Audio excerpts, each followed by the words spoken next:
Mag-unbox tayo ngayon ng bago kong keyboard.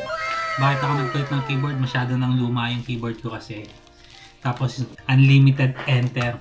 Yung pinipindot ko laging enter. So magkano lang ito guys? Compare kasi sa mga tindahan ng talagang legit store. Data Blitz, Octagon.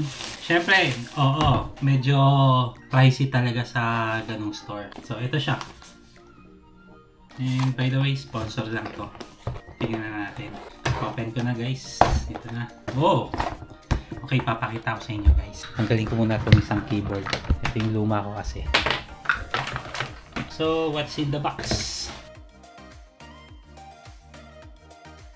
Nakita ko dun sa mga mall kasi guys. Nung pinipindot ko siya, ayun nga, nakita ko sa mga mall. Soft talaga siya. So, ito, keyboard, mga shortcuts. Tapos, maybe this one is a volume knob. So, yun lang naman, ang laman. Papakita ko din sa inyo guys, kung magandang pang gaming ang ganitong mechanical keyboard. Bali, hindi siya wireless. Kung nag-wireless man ako, medyo delay talaga yung wireless. Sa totoo lang, medyo delay yung wireless. Ito, wireless mouse. Minsan, nag-ghost movement talaga. Kahit na meron siyang sensor. So, pakita ko sa inyo. Tingnan natin. Medyo lumaki ang space ko pala. Ang ganda. Ayan na, nag-set up na. Bali, ganito siya guys. Hindi ko pa alam kung paano i-change yung color niya. Mamaya ako naisipin yun. So, punta tayo sa gaming na. Wait lang tayo. Subukan natin mag-pipindot. Wow! Mabilis. Okay. Better to fight than to live in fear. It's Miss Glass if you value your life. Ayusin ko nga yung setup ng parang di nakikita kasi ng ayos eh.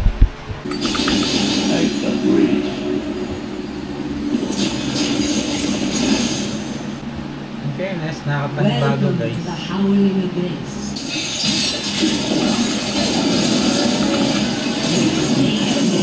A few minutes later. Ayan guys, oh. Victory. Namla, tapos caps lock. Nakikita mo doon kapag nag-caps lock ako, iilaw din yun. Ayan. Mga shortcuts, so far hindi ko pa alam kung paano yung mga shortcuts niya. Basta ito yung nakita ko agad. Mga nag-changing ng lights. Tapos for gaming, yung do pag mag-gaming ka lang, yan lang yung may ilaw. Tapos ayun, ganda namang style niya. Ito naka-turn off. So ganito siya. Yan, breathing. Yun. So yun lang. So etong score ko ngayon, A. Diba? Ang pinaka ano ko lang talaga dito, yung old na keyboard ko, merong patungan ng kamay. Ewan ko lang sa ibang ano. Kasi, tingnan mo wala naman akong problema sa mga keyboard. Kaya lang, may iba talagang mga branded na keyboard guys. Grabe. Mga magkano, mga maabot ng 3,000, 2,000, 9,000 pa nga eh. Grabe yung mga branded niya. Tapos, masisira lang. E di, sa ganito, kung pipili ako, syempre yung affordable na. Diba? Okay ba siya? For ano lang? 900. Tapos may voucher pa siya nun na edi nasa 800 ko lang nabili itong mechanical keyboard. Maganda siya. Yun yung masasabi ko dito sa keyboard na ito sa opinion ko. Okay siya. Pang gamitin na pang work din at pang edit. So ayun guys. Ito palang parang volume knob. Ang nasa isip ko kasi guys, volume to. Shortcut para kapag gusto mong hinaan yung sound o hindi. Hindi pala. Ilaw pala siya.